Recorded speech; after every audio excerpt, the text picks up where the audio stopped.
To be masterful at any skill, you need to know not only what to do, but when to do it. Take a street fight for an example. You might know to throw punches and to defend yourself, but if you do not know when to deploy those tactics, then what's waiting for you on the other side? Probably a badly bruised eye. And social media is no different. It's important that you know what strategies are available to you out there, but you also need to know when to deploy them. So I am going to save you from this metaphorical bruised eye and tell you exactly what you should focus on when you're at 1,000 followers, 10,000 followers, and 100,000 followers and beyond. I don't want to waste any time, so let's get straight into it. Stage 1, 1,000 followers. This is the foundation. What most creators do not realize until unfortunately it's too late is that not all growth is of the same value. Let's take person A and person B. Person A got lucky and had a viral video and reached 10,000 followers in just 1 week. Now, person B in this scenario also hit 10,000 followers, but it took them 3 months to get there. On the surface, it looks like we all want person A's trajectory. It's fast, it's exciting, it's fun, it's explosive. But what happens when that lucky viral video fizzes out? Then that creator may not know how to have repeated success. Versus, let's say person B had a more gradual but strategic approach. They could start recognizing patterns, and therefore they could have repeated success beyond the 10,000 followers. Who's actually going to win in the long term? Person B. So in this early stage, it's so important that we're intentional, that we're purposeful about this approach. The best way that I can guide you in this moment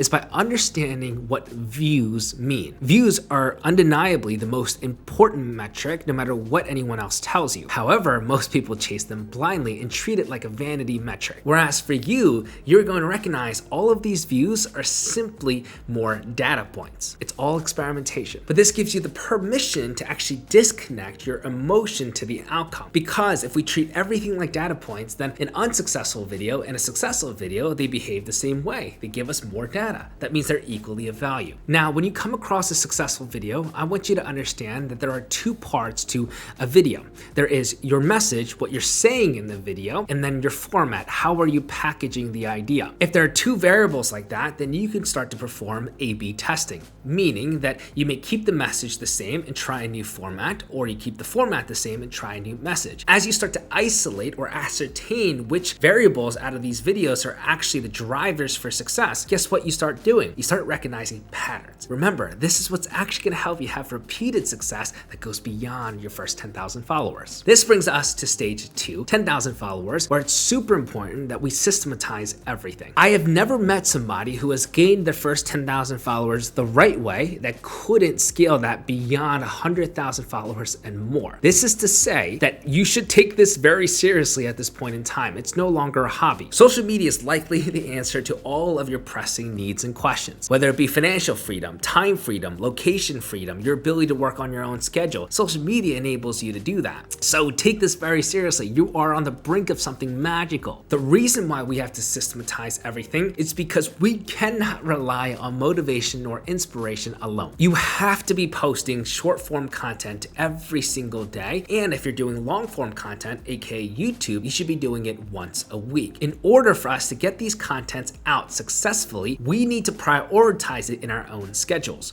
So what I would encourage you to do is start batching and allocate time for that. So that may mean that you are batching your scripting on Monday, you're batching your filming on Saturday, and you're editing on Sunday. However you decide to move forward with this, I need you to right now pause this video and make time for it in your schedule. It is super important that we do this. Now, what's really fun about this stage is that you can actually start monetizing. And the two routes that you can take are either one, the more popular one, which is to work with other companies and do brand deals, or the second route, which is less popular but has a significantly higher ceiling for success, that is digital products. Digital products are your way to cut out the middleman and directly monetize your audience by packaging your knowledge and distributing it online in exchange for payment. Now, I am more than happy to go over brand deals and digital products at more depth and break down the pros and cons, so if you would like that, please let me know in the comments below. Regardless of which route you take, at this stage, I would encourage you to select just one. That's because both paths require a ton of work to actually get the ball rolling. And remember, this is in addition to your content, and likely you're actually doing this part-time. The third stage is for 100,000 followers and beyond, and this is called scaling. This is where you as a creator can really start to separate yourself from the traditional influencer and build a sustainable business for yourself, which if you elect to, can help you quit your 9-to-5. This is where you'll start getting recognized in public, and a lot of the people that you look up to will start liking your content DMing you, and these brands will start reaching out to you, and people are going to want to be associated with you. And so it's a really fun experience. If you've been that person that wants to make content creation your full-time job, this is where you definitely have to keep your foot on the gas. Going from 100,000 to 500,000 followers, I would actually argue is easier than going from 1 to 10,000 followers. Again, if you've done this through my systematized way, you should have been able to recognize a lot of repeated patterns. This means that you would already have this well-oiled functioning system behind you that can give you predictable success. Now, what I would definitely recommend is that you start investing into mentors, people that have already achieved what you want to achieve. Especially because you can afford it, you do not want to be wasting time. You want to pay for speed. Or similarly, you could pay for reputable agencies because they'll better represent you. They can help you garner even bigger brand deals for yourself, or even better speaking event opportunities, whatever really floats your boat. The reason why I'm so adamant about this is because the difference between 100,000 followers and 500,000 followers is orders of magnitude significantly more in terms of income and impact. You do not want to be a penny pincher here. You want to ensure that you got the right team behind you. You want to ensure that you are headed in the right direction. You want to ensure that if you are going to take this content creation, treat it like a full-time job, you better make sure that there's a sustainable future ahead of you as well. So I know that that sounds scary to try and invest or to have those expenses, but at this stage, if you've done this the right way, the amount of opportunities that are ahead of you, you don't even have to second guess this thought. This is where you can start to differentiate your strategy across platforms. And what I would say is you have your main platform to focus on. If that's a short form platform, you can repost across the others, but then to have a long form channel like YouTube as your secondary focus. YouTube has a ton of benefits on its own. So if you're interested in that as well, you can leave that in the comments, and potentially we can make a YouTube strategy guide as well for you guys in a future video. With that being said, I really hope that that video gave you some clarity, and there is no shame if you've gotten to 10,000, 50,000, 100,000 followers and beyond, and potentially did it the wrong way or the unintentional way, to go back to the foundational, the roots, and to actually build it again from that point forward the right way,